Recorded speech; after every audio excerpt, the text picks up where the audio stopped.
Cadiz have only just returned to Spanish top-flight football, but the club based in an ancient port city have taken to life at the top level like a duck to water. They're currently soaring high, settled comfortably in 5th place in La Liga standings with 3 wins, 1 draw and 2 defeats in their opening 6 games. 10 points from 6 outings means that Álvaro Cervera's men are at present far from the relegation worries that many La Liga experts had predicted for them. The latest win was something no one ever expected, and the newly promoted side were left pinching themselves after ending a 3-decade wait to not only beat but outplay the reigning Spanish champions.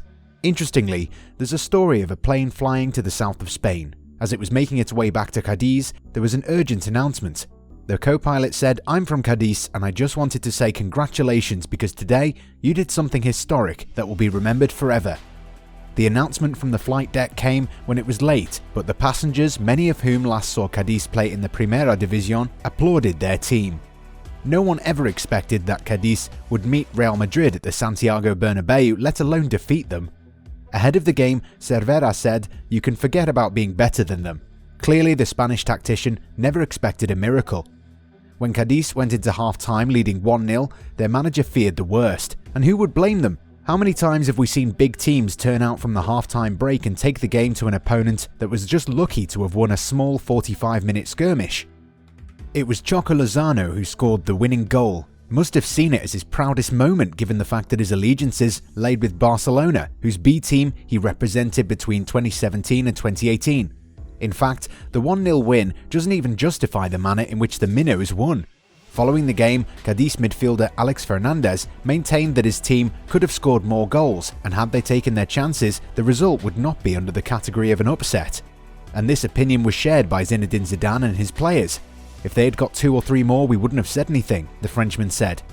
Thibaut Courtois, meanwhile, admitted that Cadiz were better than their hosts in every way and won every battle. Álvaro Negredo, a man who's seen the best and worst of football in the last 15 years, cushioned a clever header into the path of Lozano. The Honduran made no mistake, but the goal did not come as a surprise.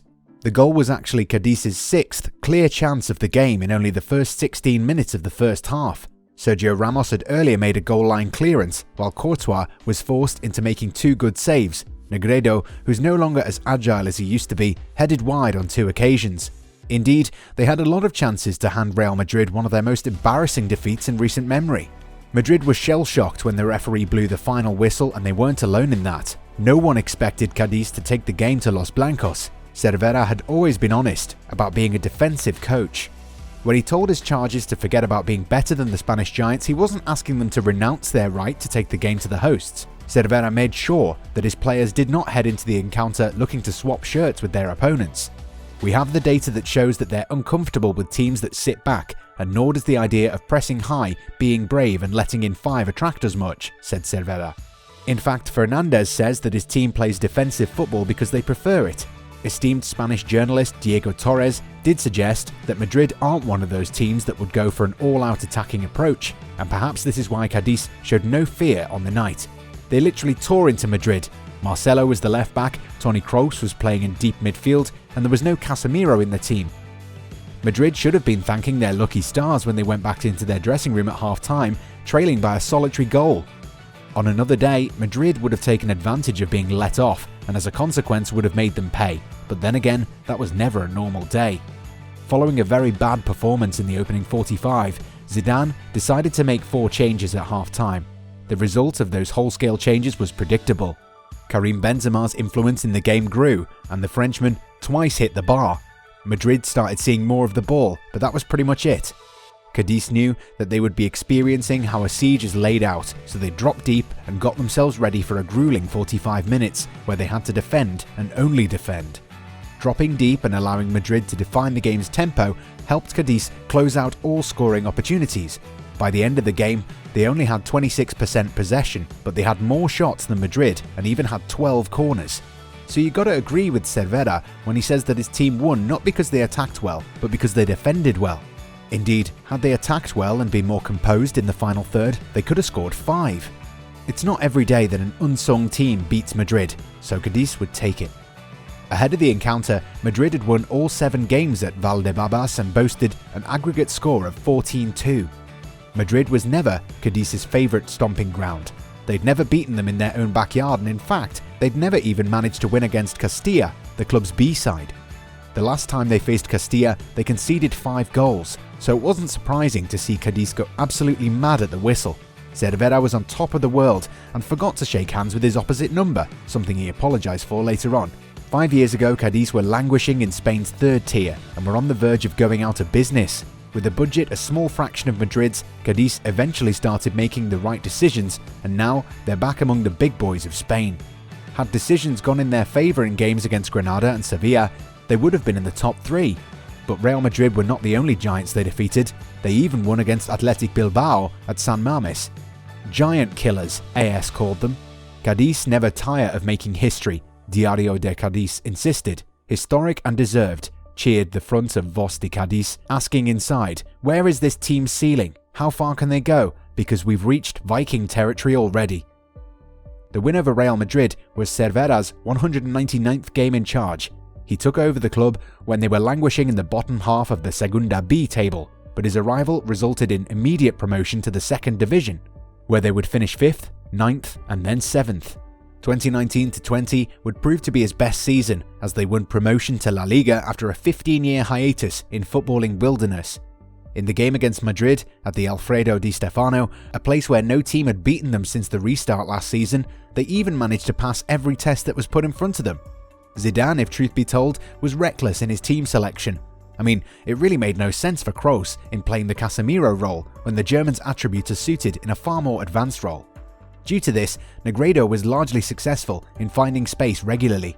Starting the game with Marcelo made little sense either. The Brazilian has been a loyal servant for more than 10 years, but he's no longer the assured presence in defence like he used to be. He offered nothing going forward and was average at best in defence. Only Vinicius Jr. and Karim Benzema deserved praise for having a go at Cadiz, even though they didn't receive sufficient support. For the first time in 91 years, a reigning league champion lost to a newly promoted side. This was not the sort of record Zidane wanted in his CV. Astonishingly, Cadiz boasted a 2.77 XG. The last time a team boasted such a high XG figure was in October 2018 when they were dismantled by Barcelona 5-1. Real Madrid's defence was very much disjointed and left a lot of space for Negredo and Lozano to take advantage. With Marcelo pushing too higher up the pitch without closing down Alex Fernandez, Madrid's defence kept getting stretched. This also gave Negredo several opportunities to attack the space between Rafael Varane and Nacho. Luka Modric was not tracking back enough throughout the game, which made things even harder. While Cadiz laid out a highly rigid and structured defence, Real Madrid's backline was undisciplined and chaotic. It just didn't seem as if there was a clear defensive plan, nor was there any leader at the back. Every time they were put under pressure, Cadiz relied on numerical advantage to shore up the defensive line. When Real Madrid were in possession with the ball deeper in the half, they formed a 4-4-2 shape. This was slightly unusual, given that they usually stick to a 4-2-3-1 formation, but opted for 2 men to deny Real Madrid's defenders quite as much time to play long balls. Dedicating more time to their defensive players' passing ability, they formed rigid blocks which denied spaces but prevent the ball from transitioning at speed, serving to generally slow down the pace of the tie and feed into the frustrations of Real Madrid. While they did enjoy almost 75% of the possession, it was an XG of 0.92 that should be an alarming situation.